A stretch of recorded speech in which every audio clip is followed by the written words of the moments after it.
आए हमारे साथ रोमी का 10 अध्याय हम लोग देखेंगे। रोमी 10 अध्याय। और कोई पढ़िए मेरे लिए 1 से 5 तक। रोमी 10 अध्याय 1 से 5। रोमी 10 1 से 5। ভাই ও বোনেরা, আমার হৃদয়ের একান্ত কামনা এই যেন সমস্ত ইহুদি উদ্ধার পায়। ঈশ্বরের কাছে এই আমার কা- আহ, কারত মিনতি কাকতি মিনতি। আমি ইহুদিদের বিষয়ে একথা বলতে পারি যে ঈশ্বরের বিষয়ে তাদের উৎসাহ আছে, কিন্তু এটা তাদের জ্ঞানের উপর ভিত্তি করে নেই। যে পথে ঈশ্বর মানুষকে ধার্মিক প্রতিপন্ন করেন, তারা সেই পথ জানে না। তারা নিজেদের আহ প্রচেষ্টায় ঈশ্বরের সাক্ষাতে ধার্মিক প্রতিপন্ন হতে চায়। তাই যে পথে ঈশ্বর মানুষকে ধার্মিক প্রতিপন্ন করেন, তা তারা তারা গ্রহণ করেনি। খ্রিস্টের আগমনের বিধি ব্যবস্থা যোগ্য শেষ আহ, যোগ শেষ হয়েছে। এখন যারা তাকে বিশ্বাস করে, তারাই ঈশ্বরের সাক্ষাতে ধার্মিক প্রতিপন্ন হয়। বিধি ব্যবস্থা পালন করে ধার্মিক প্রতিপন্ন হওয়া সম্পর্কে মসি বলে গেছেন, যে ব্যক্তি এইসব বিধি ব্যবস্থা পালন করবে, সে তার মধ্যে দিয়েই জীবন पावे। 5 तक ना। Thank you. परमेश्वर इन पढ़े वर्षों पर आशीर्वाद है। अभी ये 10 अध्याय में पौल आ, यहूदी जाति या इस्राएली जाति का परिस्थिति हमको बताता है। और पौल को अपना ही जाति भाइयों का चिंता है कि उनका क्या होगा, क्योंकि जहां कहीं पर मंडली शुरू हुआ, चर्च शुरू हुआ, ज्यादातर अन्य जाति के लोग विश्वास में आ रहा था और कुछ कुछ यहूदी लोग विश्वास में आ रहे थे। और ज्यादातर यहूदी लोगों ने यीशु मसीह का इनकार किया। वो लोग विश्वास में नहीं आए। और जितने भी कलीसिया या मंडलियां पौल ने शुरू किया था, वो गलती का मंडली हो या फिलिपाई का, थेसलोनिका का, कोरिंथ का मंडली हो, जहीं कहीं पर भी मंडली शुरू हुआ है, चर्च शुरू हुआ है, अन्य जाति के लोग प्रभु के पास आया। तो पौल यहाँ पर कह रहा है, हे भाइयों, मेरा मन की अभिलाषा और उनके लिए, मतलब किसके लिए?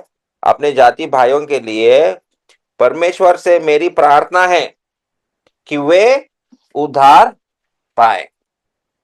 तो जब वो ऐसा कह रहा है कि अपने जाति भाइयों का वो उसको चिंता है, सवाल हम तुरंत हमारे लिए भी पूछना चाहिए, क्या मुझे अपने जाति भाइयों का चिंता है? क्या उनका उद्धार हो रहा है कि नहीं? क्या वो लोग सुसमाचार सुन रहा है कि नहीं? ये भी हमको जानना चाहिए। क्या मेरा प्रार्थना अपने खुद के जाति भाइयों के लिए है या नहीं? पौल यहाँ पर कह रहा मेरा प्रार्थना है, तो मतलब वो अपने भाइयों के लिए प्रार्थना कर रहा है। लेकिन उनका जो परिस्थिति क्या है, कि वो एक धार्मिकता के पीछे पड़े। वो धार्मिक लोग है, यहूदी जाति जो है धार्मिक लोग हैं। और धार्मिक बनना खराब नहीं है, अच्छा है। धर्म धर्म जो है, धर्म मानना अच्छा है, धर्म बुरा नहीं। लेकिन कौन सा धर्म?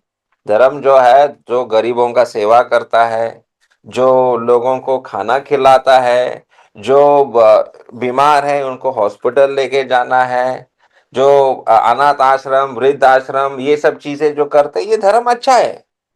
ऐसे धर्म जो कोई करेगा, कौन सा भी धर्म हमारा देश में है जो ऐसा कर रहा है, अच्छा है, वो बुरा बात नहीं है। और अगर आपके पड़ोसी लोग ऐसे कर रहे हैं तो उनका शाबाशी भी करना चाहिए और बोलना भी चाहिए कि आप जो कर रहे हैं बहुत अच्छा कर रहा है, क्योंकि हम नहीं कर रहे हैं या हमारे हमसे नहीं हो रहा है, मेरे पास वो उपाय नहीं है दूसरों को मदद करने के लिए। लेकिन जो दूसरे मदद कर रहे हैं, तो धर्म कर रहा है, अच्छा काम कर रहा है, करने दो, वो बुरा नहीं है। और वो क्या क्या कह रहा है कि उनका गवाह, क्योंकि मैं उनकी गवाह देता हूं कि उनकी परमेश्वर के लिए धुन रहती है। धुन मतलब वहां बांग्ला में क्या शब्द दिया है, मतलब एक प्रकार का जोश, उनके अंदर जोश है, अच्छा काम करने का जोश है। बांग्ला में क्या शब्द दिया है दो पद में? हाँ, उद्ग्रीतो। उद्ग्रीतो मतलब उत्साह। उत्साह। उत्साह बहुत है, जोश बहुत है, लेकिन होश नहीं है। क्या करेगा, परंतु बुद्धिमानी के साथ नहीं है।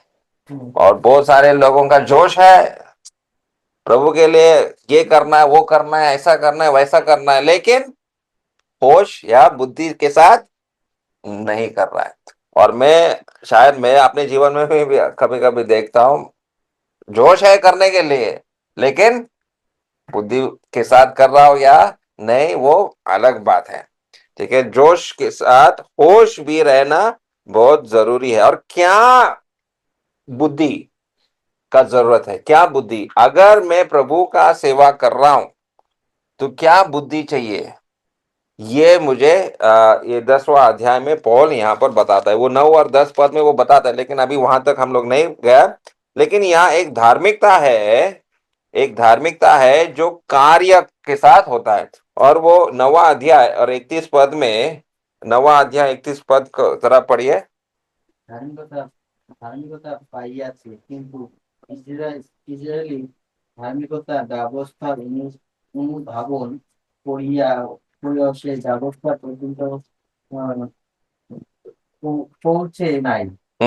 तो व्यवस्था का एक धार्मिकता है, व्यवस्था का एक धार्मिकता। अभी वो व्यवस्था या पुराना नियम जो हम लोग बोलते हैं, 39 पुस्तक है, 39 बुक्स पुराना नियम है, वो 39 जो किताबें हैं, वो वहां पर एक व्यवस्था है, एक नियम, एक आईन कानून है, एक वाचा है वहां पर। और उसके अनुसार अगर मैं काम करूंगा तो मैं अनंत जीवन पा सकता हूं करके वो लोग सोचते हैं और कोशिश है।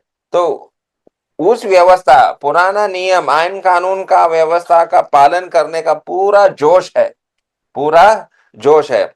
लेकिन वहां समस्या क्या है, वो 3 पद में लिखा है, क्योंकि वे परमेश्वर की धार्मिकता से अनजान होकर और अपनी धार्मिकता स्थापित करने का यत्न करते हैं। तो परमेश्वर का व्यवस्था है, लेकिन वो परमेश्वर का व्यवस्था को क्या कर रहा है, अपना बना रहा है, अपना तरीका से वो पूरा करने का कोशिश कर रहा है। और जो अपना यत्न से करता है, वो क्या करता है, मैंने किया, मैंने किया, मैंने किया, मैं होता है। बकरी का तरह, बकरी क्या बोलता है, मैं। तो जब मैं होता है तो परमेश्वर का महिमा नहीं होता है, खाली छाती जो है, हाँ, फूल जाता है, लेकिन परमेश्वर को कोई महिमा नहीं मिलता। और ये इस्राएली लोगों का समस्या है कि वो लोग एक धार्मिकता खोज रहे हैं, और वो धार्मिकता सिर्फ अपने बारे में वो धार्मिकता है। लेकिन अगर कोई व्यवस्था का पालन करना चाहता है, वो 4 पद में, 10 अध्याय का 4 पद में लिखा है कि क्योंकि प्रत्येक विश्वास करने वाले के लिए धार्मिकता की निमित्त मसीह व्यवस्था का अंत है। वहां पर क्या लिखा है, मसीह व्यवस्था का अंत है करके हिंदी में लिखा है, लेकिन बांग्ला में क्या है, প্রত্যেক বিশ্বাসী পক্ষে খ্রিস্টের ব্যবস্থার পরিমাণ, কারণ মসির লিখন যে ব্যক্তি ব্যবস্থামূলক ধার্মিকতার অনুষ্ঠান করে সেই দ্বারা তত দ্বারা জীবিত থাকে। अच्छा, तो वो 5 पद में, लेकिन वहां 4 पद में, 4 और 5 में जो साथ में अगर आप पढ़ेंगे, वो वहां पर लिखा है कि ऐसा एक धार्मिकता है जो आपको अनंत जीवन यहाँ पे लिखा है लाभ हो सकता है। খ্রিস্টের ব্যবস্থা খ্রিস্টের ব্যবস্থার পরিমাণ। हाँ, परिमाण मतलब পরিমাণ मतलब उसका नतीजा। हाँ, अगर इस धार्मिकता का पालन आपने किया है, उसका नतीजा मसीह होना चाहिए। इसका मतलब आप मसीहा जैसा बनना चाहिए। अगर पूरा धार्मिकता आपने पालन किया, पुराना नियम का जो भी आईन कानून आपने पालन किया, तो आप प्रभु यीशु मसीह जैसे बन सकते हैं। लेकिन दुख की बात है कि कोई भी उस धार्मिकता को पालन नहीं कर सकता, मान नहीं सकता। उदाहरण के लिए अगर आप पुराने नियम में पढ़ेंगे, 10 आज्ञा है। कितने आज्ञा है? 10। और वो 10 आज्ञाओं को भी जब हम अपने जीवन में लागू करते हैं, वो 10 आज्ञाओं को मैंने क्या किया? तोड़ा। उदाहरण के लिए, झूठा गवाह मत दो। झूठा गवाह मतलब झूठ मत बोलना। लेकिन कभी कभी हम लोग क्या करते हैं? झूठ बोलते हैं। और अगर आपने अपने जीवन में एक भी झूठ बोला है, तो आप नरक दंड के योग्य है। एक ही झूठ बोलना आपको नरक दंड के योग्य बना देता है। तो इसका मतलब हम आयन कानून को क्या किया? तोड़ दिया। उसको पूरा हम लोग मान नहीं सकते हैं। और यीशु मसीह ने उस व्यवस्था को, जो मनुष्य जाति मान नहीं सकते, पालन नहीं कर सकती, पूरा नहीं कर सकता है, यीशु मसीह ने उस व्यवस्था को अंत कर दिया। वो अंत हो गया। यीशु मसीह जब क्रूस पर मरा, वो व्यवस्था को भी यीशु मसीह ने समाप्त किया।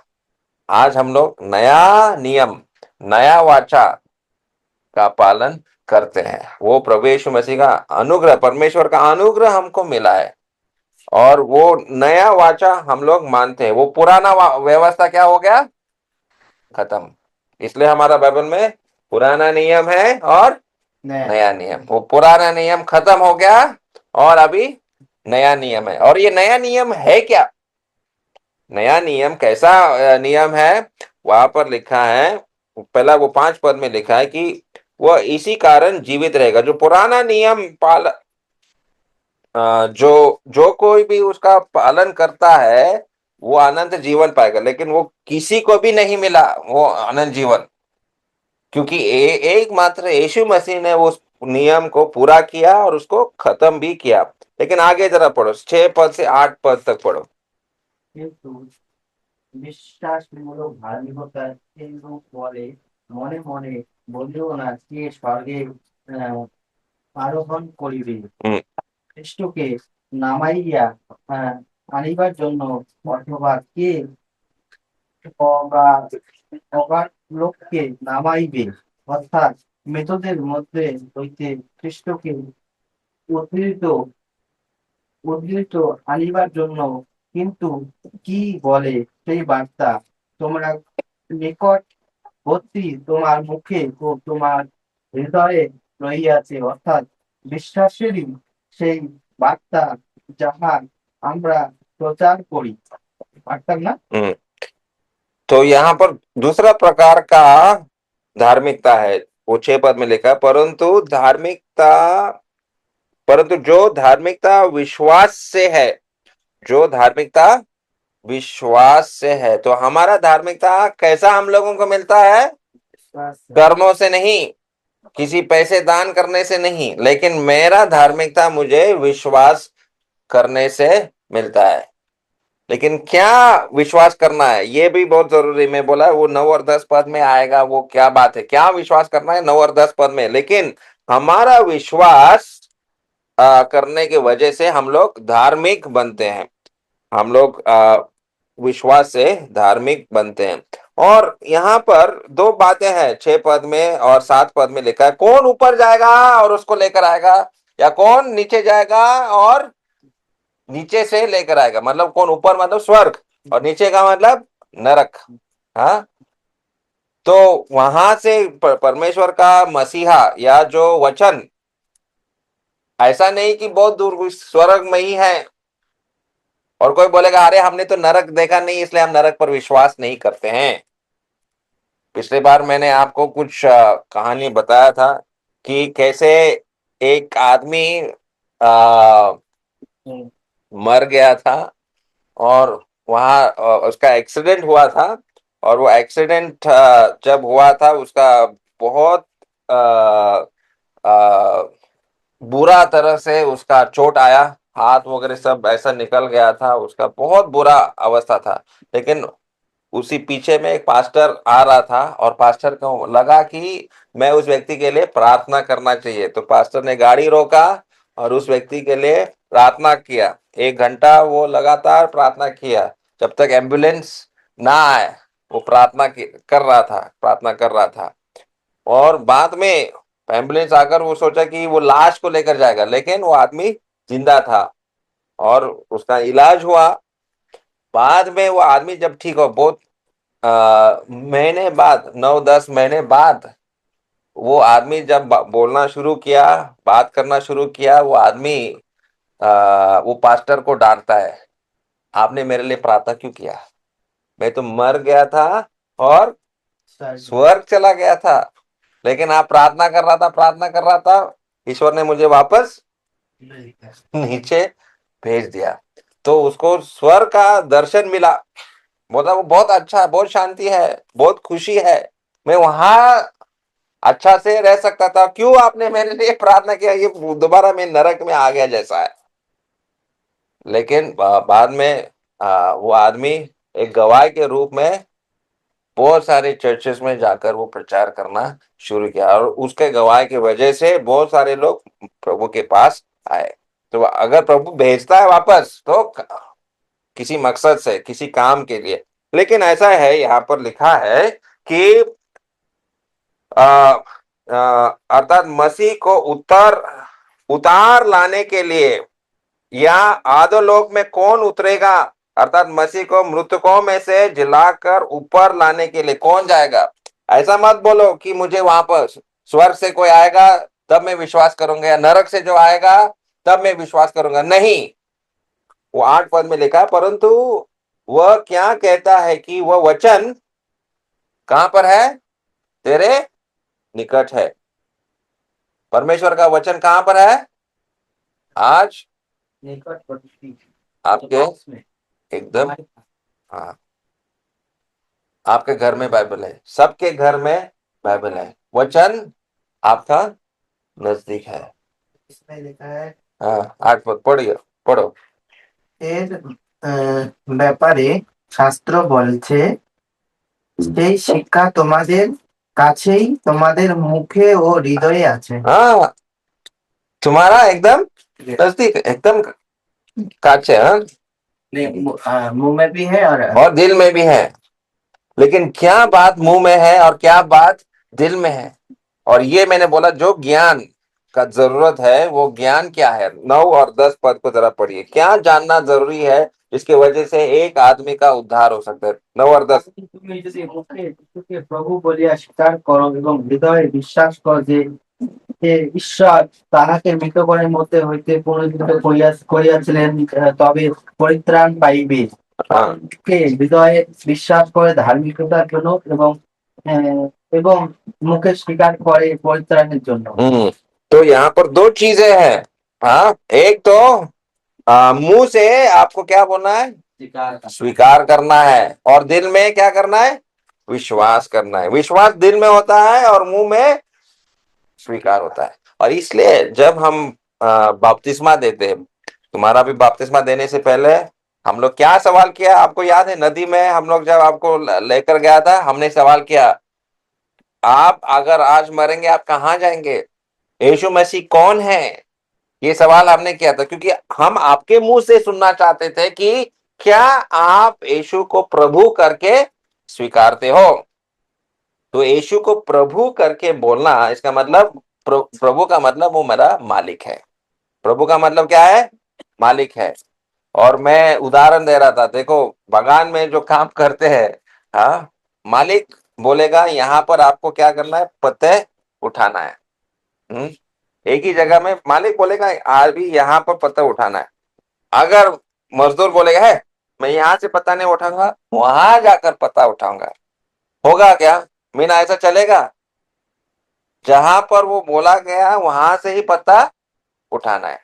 और आप भी राजमिस्त्री का काम किया है, राजमिस्त्री का काम बोलेगा अरे इस घर को बनाना है, नहीं बोला नहीं मैं इस घर को नहीं बनाऊंगा उस घर को बनाऊंगा। फिर बोलेगा पैसा दो, मालिक देगा आपको? नहीं। जैसा मालिक हुक्म करता है, जैसा मालिक बोलता है वैसे ही हमको करना है। तो हमारा मालिक कौन है? यीशु मसीह। कौन है हमारा मालिक?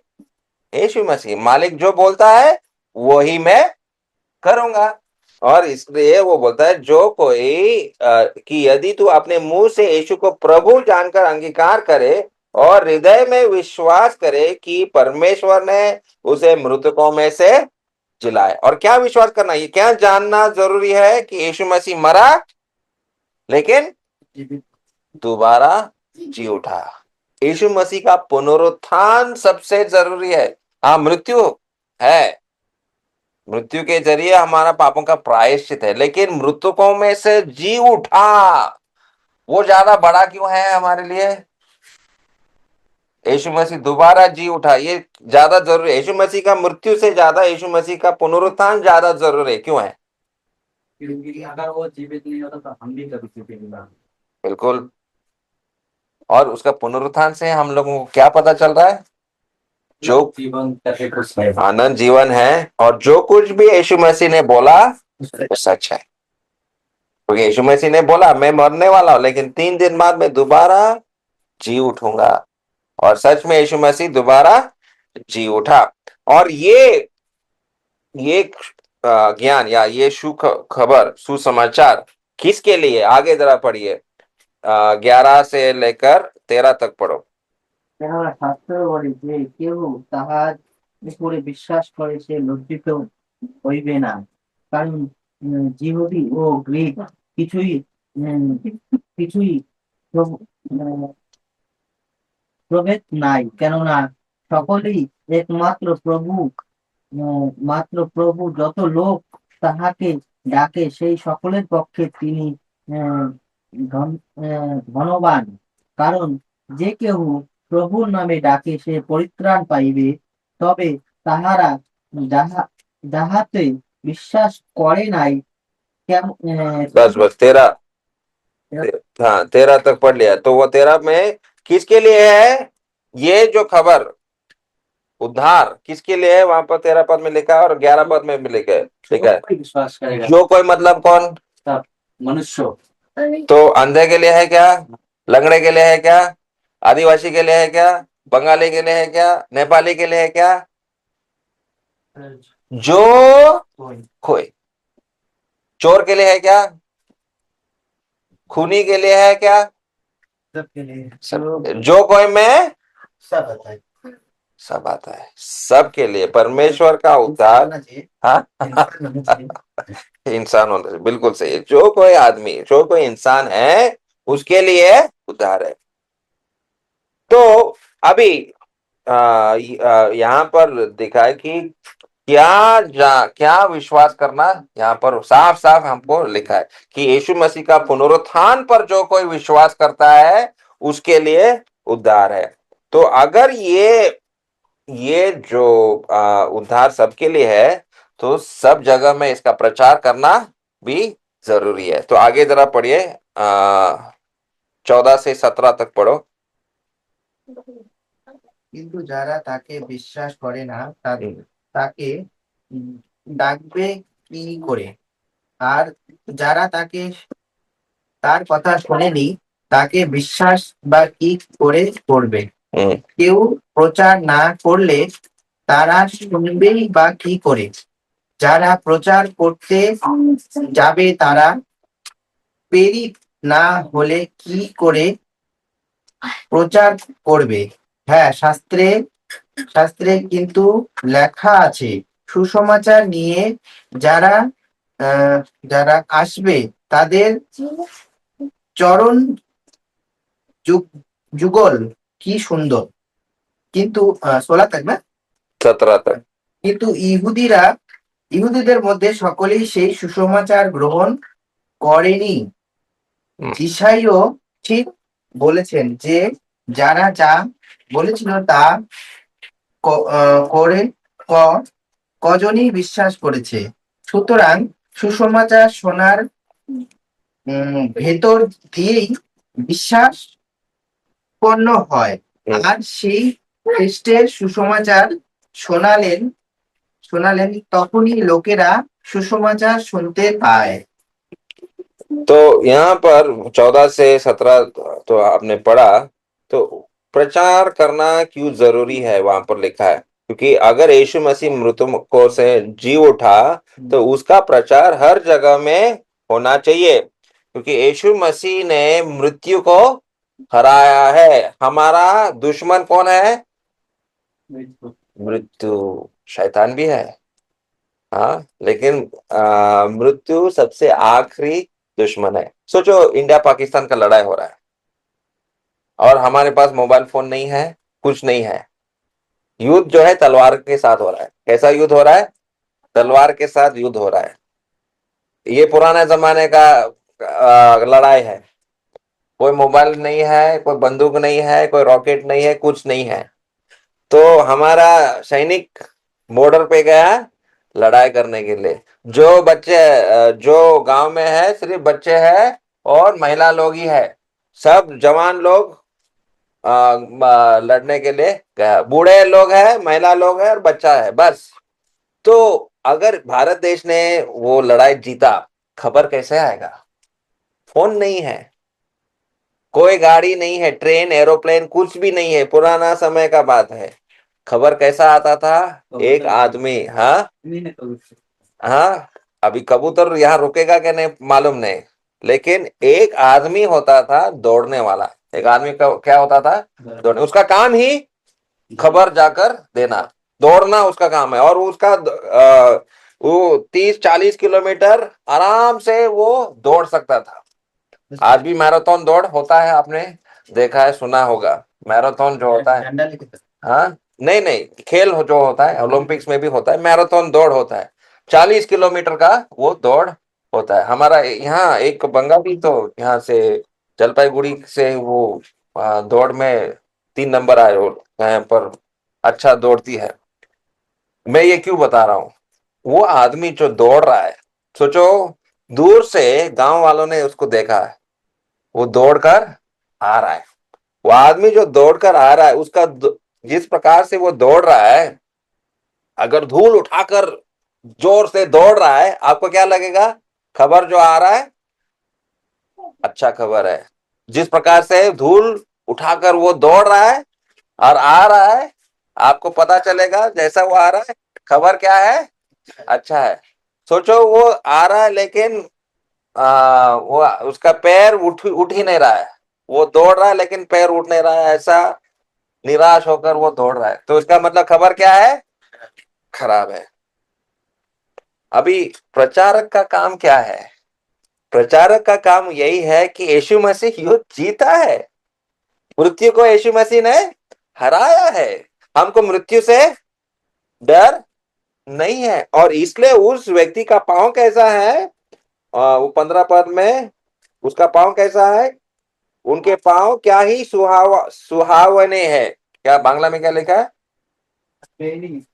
না কেমন করিয়া প্রচার করিবে, যেমন লিখিত আছে, যাহারা মঙ্গলের সুষমতার প্রচার করে তাহাদের চরণ কেমন শোভা পায়। हाँ, কেমন শোভা পায়।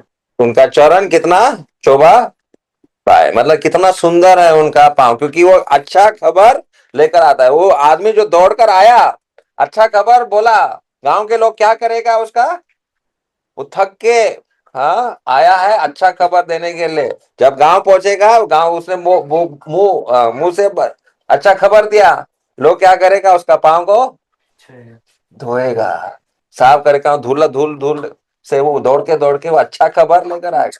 तो गांव के लोग उसका पैरों को धो लेगा। तो ये जो बात है यहाँ पर कि अच्छा खबर हम लोगों को मिला है, क्योंकि मृत्यु से हमारा कोई डर नहीं है। और अगर विश्वास को हमको बढ़ाना है, वो 17 पद में लिखा है, विश्वास को कैसे बढ़ाते हैं? वो बोलेगा मेरा विश्वास बहुत कमजोर है पास्टर, मैं क्या करूं? मैं विश्वास है लेकिन थोड़ा सा विश्वास है।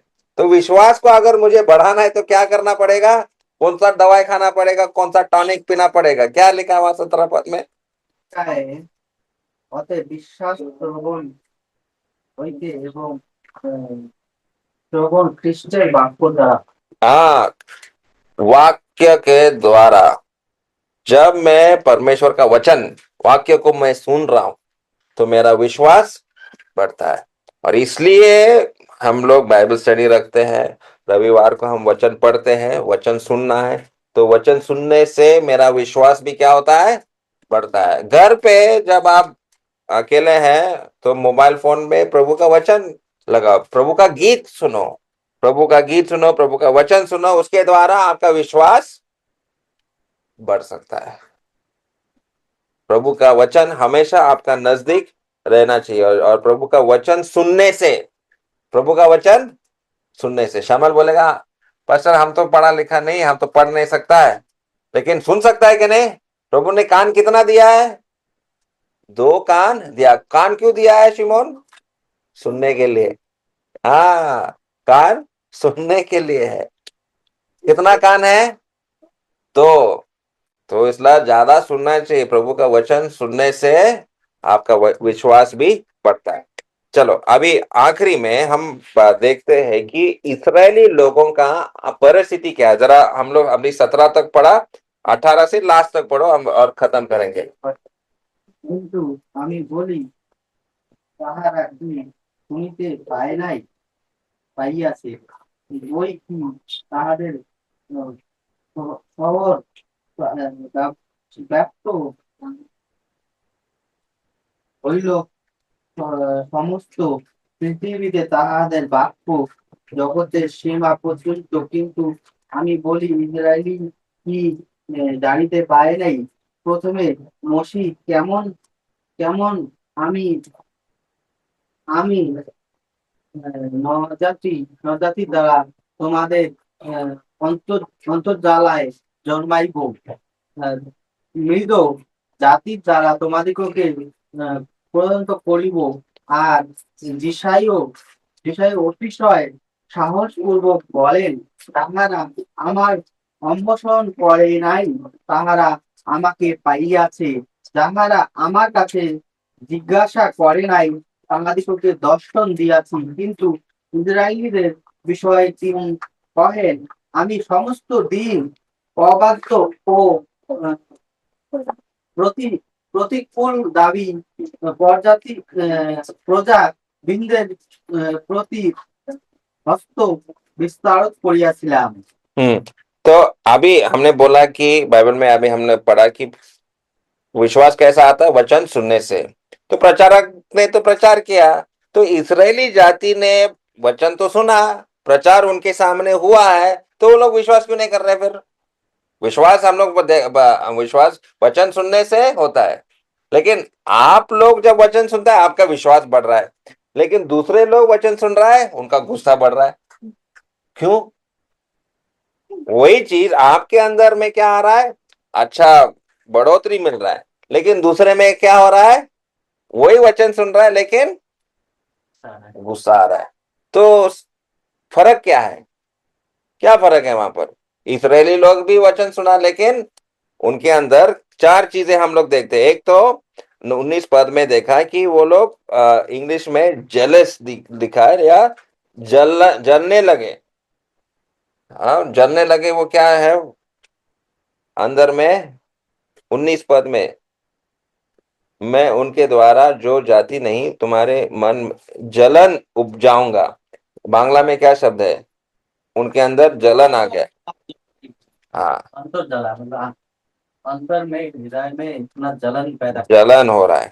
तो जलन जो है बड़ा भयानक चीज है। अगर आप किसी के विरुद्ध में जलने लगेंगे तो एक दिन उस व्यक्ति को मारने के लिए भी आपको कुछ नहीं लगेगा। अंदर इतना जलन आ गया, जब वो आदमी आपके सामने आ गया उसको मारने के लिए भी आप तैयार हो गया। ठीक है, तो जलन आ गया। और वहां उसी 19 पद में उनके अंदर क्रोध आ गया। क्या आ गया? क्रोध, गुस्सा। तो वही हम बोल रहे हैं, यहां हम लोग प्रचार कर रहा है, आप लोग में विश्वास बढ़ रहा है, लेकिन यही प्रचार दूसरा लोग सुनेगा तो उनके अंदर गुस्सा बढ़ता जा रहा है। क्यों? उनके अंदर विश्वास नहीं है। विश्वास ना होने के कारण वो जल रहा है और क्रोधित हो रहा है।